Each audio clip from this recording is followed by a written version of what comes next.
En esta oportunidad, al grupo conformado por Delgado Calle Wilmer, Tello Pérez Cristian y quien les habla, Cabrera Munay Kosiomi, vamos a exponer el tema que corresponde a enterotomía, enterectomía y colectomía.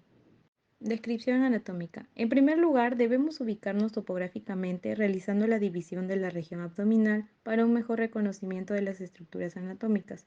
Como podemos observar, desde una vista ventral, vamos a reconocer las principales divisiones de la cavidad abdominal, la cual se divide básicamente en tres porciones o regiones y a su vez estas mismas van a tener subdivisiones.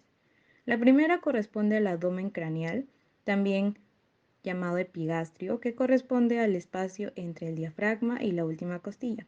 Las divisiones que va a tener el abdomen craneal van a ser tres. En la parte central tendremos a la región cifoidea y a los lados tenemos los hipocondrios, tanto el derecho como el izquierdo. Luego tenemos al abdomen medio, también llamado mesogastrio, que corresponde a todo el espacio entre la última costilla y la cresta ilíaca.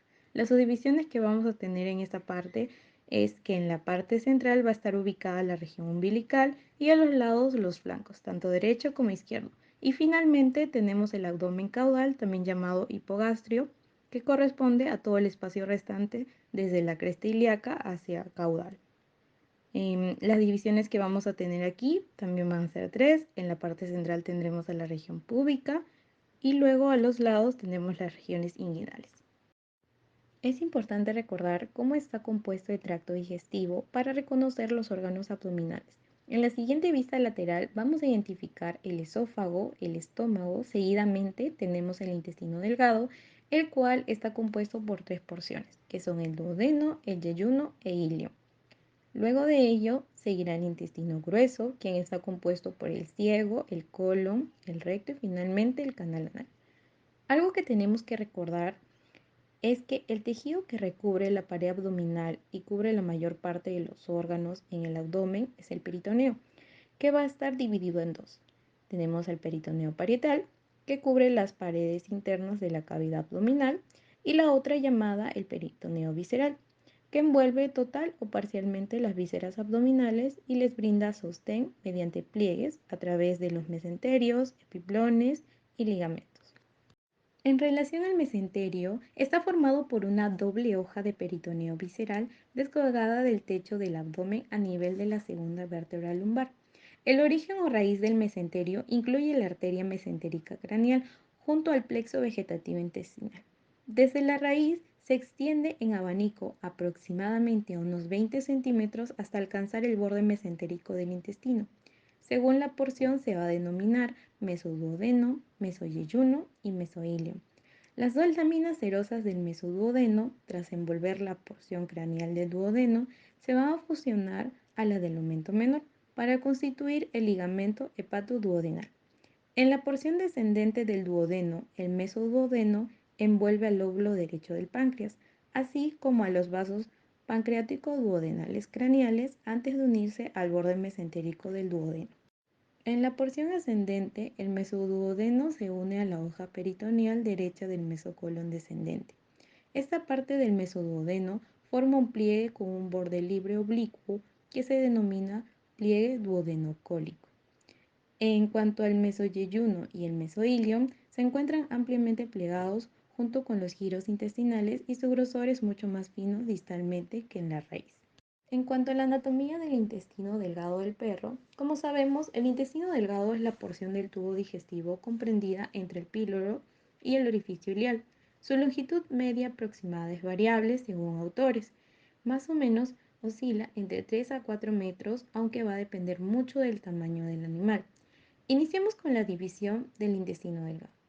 En primera instancia tenemos al duodeno. Su longitud aproximada en el perro es de 25 centímetros y está dividido en cuatro porciones. La porción craneal se inicia en el píloro a nivel de la novena y décima costilla, terminando su corto trayecto en la flexura duodenal craneal. Esta porción corta contacta dorsal y cranealmente con el hígado y caudalmente con el páncreas. La porción craneal del duodeno está unida al hígado mediante el ligamento hepatoduodenal. La porción descendente del duodeno tiene una longitud aproximada de 15 centímetros y se dirige caudalmente hacia la entrada de la pelvis, contactando su cara lateral con la pared abdominal derecha. En su inicio, transita entre los lóbulos derechos lateral y medial del hígado. Dorsomedialmente contacta con el lóbulo derecho del páncreas y medialmente se relaciona con el ciego y el colon ascendente. En la porción inicial del duodeno descendente se encuentra la papila duodenal mayor, donde desembocan el conducto colédoco y el conducto pancreático principalmente. A unos 3 a 5 centímetros de la papila duodenal mayor se localiza la papila duodenal menor, donde desemboca el conducto pancreático accesorio. Este conducto es el de mayor importancia funcional en el perro. La porción transversa mide unos 5 centímetros y se localiza en el plano horizontal ventralmente a la sexta vértebra lumbar. Esta porción también es descrita como flexura caudal del duodeno. La porción ascendente se dirige cranealmente desde la flexura caudal a la izquierda del ciego, colon ascendente y raíz del mesenterio. Dorsalmente se relaciona con estructuras retroperitoneales como los uréteres, la vena cava caudal, la aorta, el tronco linfático lumbar y los nódulos linfáticos lumbares.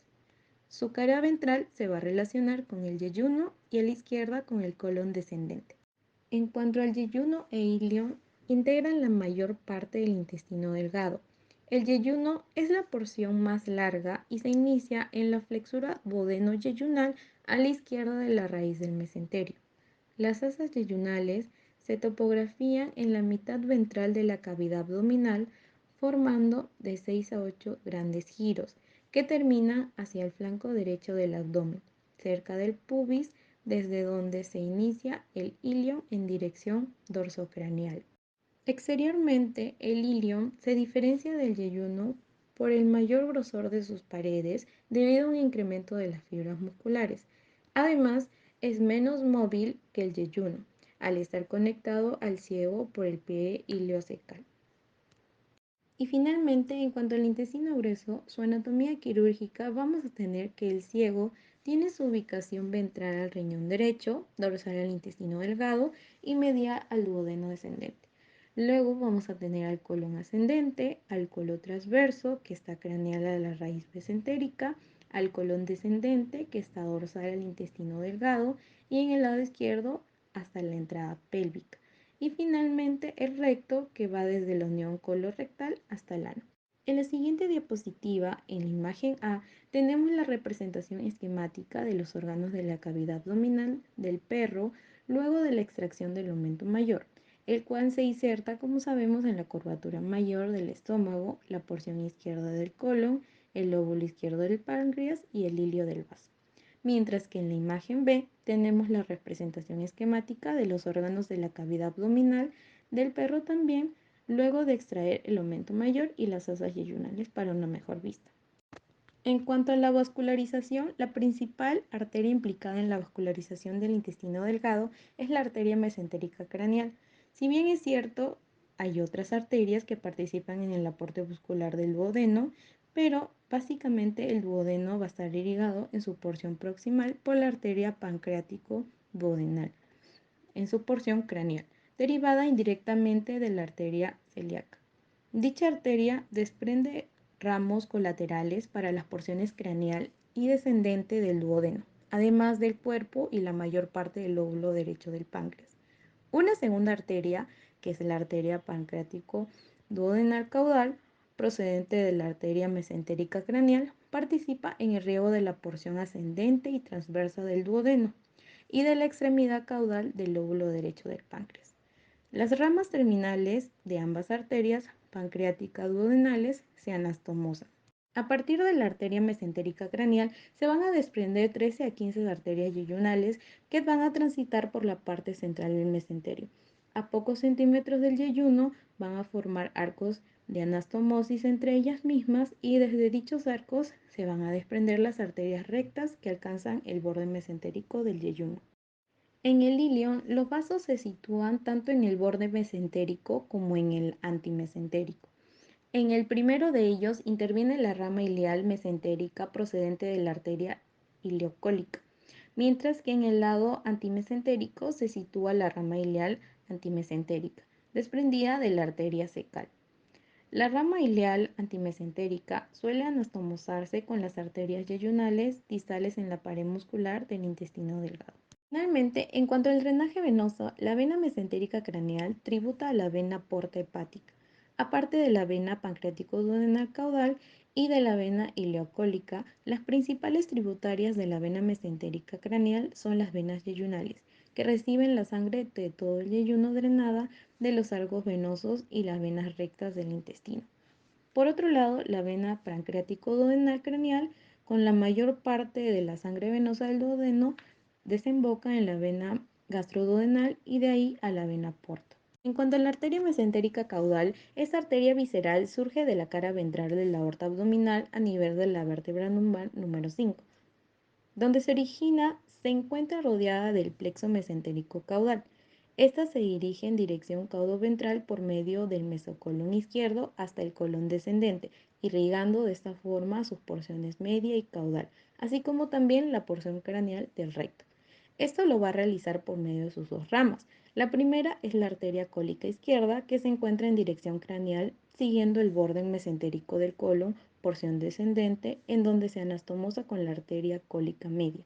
Y la segunda rama es la arteria rectal craneal, la cual desciende en dirección caudal a lo largo del recto y se anastomosa con la arteria rectal media. En cuanto a las consideraciones preanestésicas, vamos a ver que es fundamental realizar este procedimiento, ya que tiene como principal objetivo identificar las alteraciones que se presentan en el organismo del paciente y clasificar la severidad de cada problema para tener una mejor información sobre el estado de salud. Esta recopilación de datos se deriva de una adecuada historia clínica y un examen físico-clínico, aparte del uso de pruebas auxiliares o complementarias que van a ser muy importantes para poder confirmar el diagnóstico y complementar dicha información que tenemos, de tal manera que podamos determinar qué estudios están justificados en cada paciente.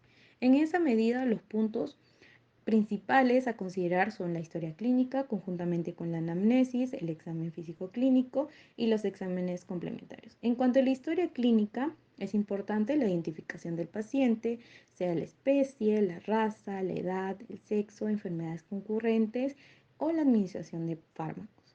En el caso del examen físico clínico, es importante determinar el estado de salud general del paciente. Es por eso que tenemos que evaluar al paciente mediante la inspección, la palpación, la auscultación, la olfacción, las constantes fisiológicas y en cuanto al sistema cardiovascular y respiratorio, básicamente son las frecuencias cardíaca y respiratoria. En cuanto a los exámenes complementarios, es importante los perfiles laboratoriales, tal y como tenemos el hemograma, la bioquímica, las radiografías, sean en su forma convencional o las de contraste, y las ecografías. Básicamente, ese es nuestro examen que estamos utilizando para identificar cuerpos extraños o para ver el tema de cirugía que estamos exponiendo. En cuanto a los perfiles laboratoriales, tenemos que el hemograma y la bioquímica son importantes porque nos van a permitir identificar factores que puedan afectar seriamente el procedimiento quirúrgico o anestésico, como la anemia, la hipovolemia, la hipoalbuminemia y los desórdenes de electrolito. En cuanto a la radiografía, sea la convencional o la de contraste, las radiografías nos van a servir como medio de indicativo para confirmar o descartar hemorragias internas, por ejemplo, presencia de cuerpos extraños, obstrucciones, etc. Y en el caso de que sean de contraste, nos van a ayudar a diferenciar mejor los órganos y tejidos y nos van a permitir ver con más precisión sobre su estado del paciente y si hay alguna lesión o enfermedad. Mientras que con las ecografías especialmente van a ser útiles en el diagnóstico a nivel de tejidos blandos, por ejemplo en este caso, como estamos exponiendo, a nivel de tracto digestivo, el cual va a ser importante para determinar la presencia de cuerpos extraños, líquidos libres, ya sean sangre, exudados, etcétera, a nivel de las cavidades. Algo que no debemos olvidar es que el plan anestésico debe ajustarse de forma individual a la condición física de cada paciente y que la evaluación preanestésica es una herramienta fundamental con el objetivo de reducir la morbimortalidad anestésica.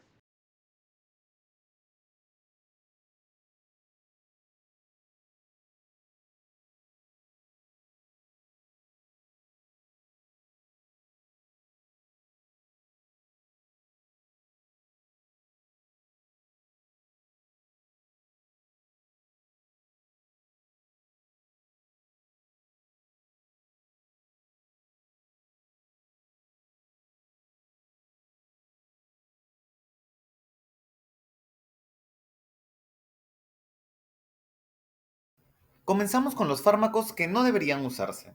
Los alfa-2 agonistas, si bien es cierto, nos brindan una analgesia visceral, pero en el caso de estas patologías no se deberían utilizar ya que también nos generan complicaciones posteriores, como son en el caso de la emesis, es algo muy importante que tenemos que tener en consideración, el hilio intestinal, el timpanismo, la hipotensión y la bradicardia. Recordemos que en este caso su sistema vasculatorio podría ya estar afectado por el trastorno digestivo que presenta. El timpanismo en el caso de la obstrucción, la torsión gástrica, procesos intestinales, es decir, que van a presionar la vena cava y esto va a generar impacto hemodinámico. Si bien es cierto, los opioides son unos aliados estratégicos para el manejo del dolor, tanto preoperatorio, intraoperatorio y postoperatorio, pero Soy algunos de Cristian ellos, como en Tello el y caso de la hablaré morfina sobre y el las técnicas fentanilo, tienen quirúrgicas, efectos secundarios que enterotomía, para estas patologías enterectomía van a y ser colectomía. contraproducentes. Iniciamos con la morfina. Las causas secundarias que tiene es que produce náuseas, vómitos, constipación y esto puede afectar muy importantemente el cuadro clínico que tenemos. Adicional a ello, no olvidemos que también causan una hipotensión. En el caso del fentanilo, la única contraindicación adversa que tiene son las constipaciones. Recordemos que en anestesia no trabajamos en base de protocolos, sino en estrategias anestésicas multimodales y esto va a depender mucho de la patología que presente y del cuadro de cada uno de nuestros pacientes. Recordemos algo muy importante. Dentro de los fármacos que podemos utilizar para ayudarnos, tenemos a las fenotiacinas, como en el caso de la cipromacina, que si bien es cierto nos pueden causar una hipotermia, esta se puede controlar con el uso de mantas de calefacción, fuentes de calor, pero sin embargo el impacto hemodinámico que va a tener es mucho menor en comparación al de las alfa-2 agonistas. Otro de los fármacos es el maropitán, en el caso del Cerenia, que es el nombre comercial, eso nos va a generar, uno, el control de la emesis, que es uno de los factores muy importantes que tenemos en esas patologías, y dos, que nos brinda una analgesia visceral. También podemos apoyarnos en los opioides. No dejemos de manejar siempre todo lo que tenga que ver con el manejo del dolor. En el caso de los opioides tenemos al butorfanol, al remifentanilo como unos muy buenos aliados. Entonces, ¿de qué dependerá? Depende de cada uno de nuestros pacientes. Soy Cristian Tello y hablaré sobre las técnicas quirúrgicas, enterotomía, enterectomía y colectomía. ¿Cuándo se debe realizar una enterotomía? Se debe realizar cuando existe una obstrucción simple con la finalidad de extraer cuerpos extraños siempre que no exista obstrucción vascular en la pared intestinal. La circulación mesentérica no se altera por sí la intramural. Asimismo, se puede realizar esta técnica para tomar biopsias de todo el intestino. Importante, el intestino debe ser siempre manipulado con sumo cuidado y durante la cirugía no humedecer el intestino puede ocasionar hilio postoperatorio. Técnica quirúrgica del enterotomía. El paciente se coloca en decúbito dorsal y se realiza una celiotomía anteroumbilical por la línea media. Una vez realizado el abordaje a la cavidad abdominal, se exterioriza y se aísla la porción de intestino afectada con compresas húmedas. No se recomienda incidir el intestino sobre el cuerpo extraño debido a que en esa zona el tejido puede presentar alteraciones fisiológicas que retrasen la cicatrización. Pese a ello, es importante determinar que los cambios sufridos en el tejido desencadenen una fístula postquirúrgica. En tal caso, se recomienda la resección. Se desplaza gentilmente el contenido de la porción intestinal que se va a incidir y se coloca clamps, que son las pinzas intestinales, para evitar la salida de contenido a través de la incisión. Se colocan suturas de retención, tanto craneal como distal del sitio donde se pretende incidir. Se realiza un corte en el borde antimesentérico hasta llegar a la luz del intestino y se reinicia el tiempo séptico de la cirugía. El tamaño de la incisión depende de cada caso, con niveles de aire y líquidos o la evidencia del cuerpo extraño. Posteriormente, se extrae el cuerpo extraño y se procede a realizar una sutura invaginante como el Connell con material absorbible monofilamento calibre 3.0 a 5.0 o bien un surgete simple, Una sutura continua simple quiere decir esto. La elección del patrón de sutura depende del diámetro del intestino. Una vez completada la sutura, comprobaremos la estanqueidad de la misma. Este caso para ver si hay fuga o no.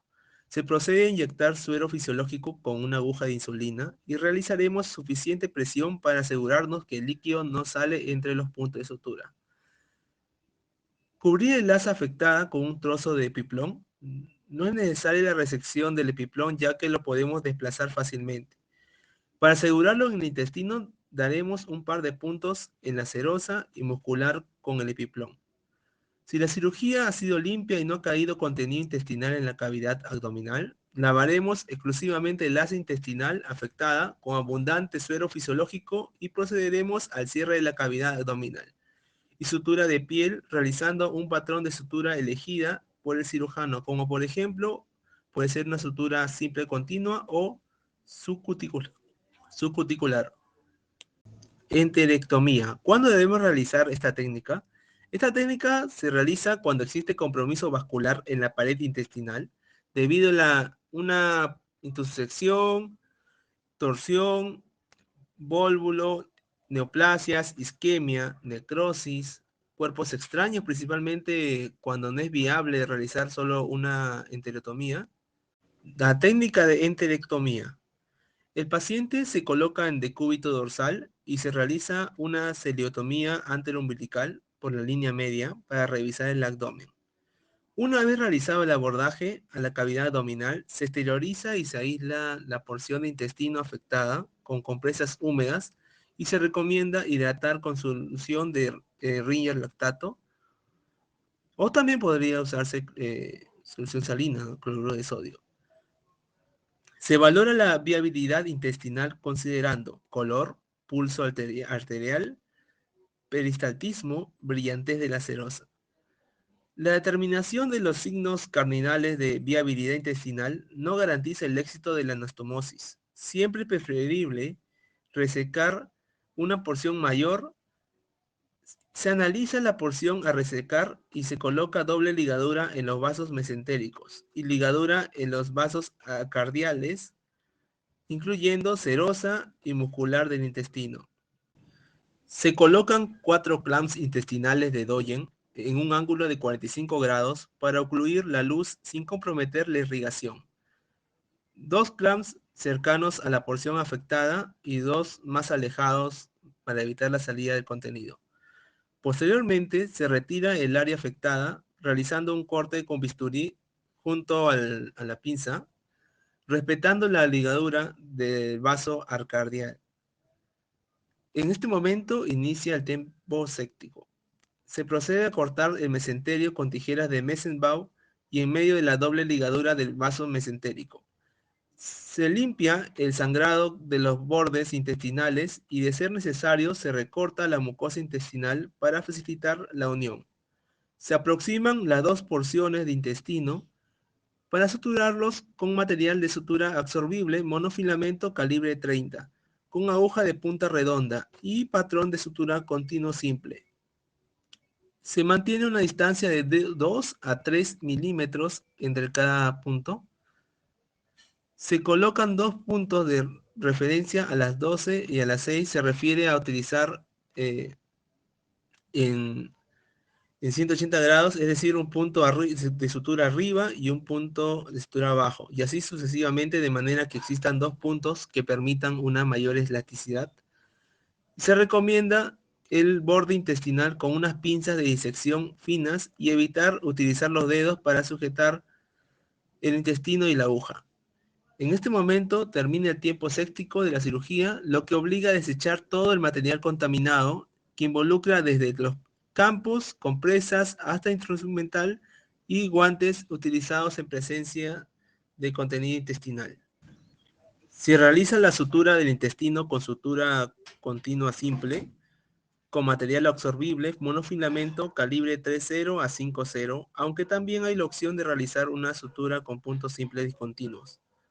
El mesenterio se sutura con un material absorbible calibre 3.0 aguja redonda y patrón simple interrumpido. Se retiran las pinzas de Doyen y se revisa que no existan fugas. Se realiza la prueba de estanqueidad inyectándose solución salina fisiológica para verificar que no existan fugas en la sutura realizada. Si la cirugía ha sido limpia y no ha caído contenido intestinal en la cavidad abdominal, lavaremos exclusivamente el asa intestinal afectada y se procederá a realizar el cierre de la cavidad abdominal con hilo de sutura absorbible y sutura de piel, realizando un patrón de sutura elegida por el cirujano, como por ejemplo una sutura simple continua con hilo de sutura no absorbible o realizando una sutura subcuticular. ¿Qué consideraciones postquirúrgicas debemos tener en cuenta? Empecemos. Antibiótico-terapia. Podemos trabajar con metronidazol más una ceftriaxona o una ampicilina. Se recomienda un ayuno postquirúrgico de mínimo 12 horas tras haber finalizado la cirugía en el caso de patologías gastrointestinales. Debemos empezar con una dieta blanda y líquidos en pequeñas raciones variadas durante todo el día, que cubran, ojo, los requerimientos energéticos según el peso y la edad. El manejo del dolor podemos apoyarnos en el citrato de maropitán, en el metamizol sódico, en el butorfanol o en alguna estrategia de infusión continua como en el caso del FLK, MLK y derivados.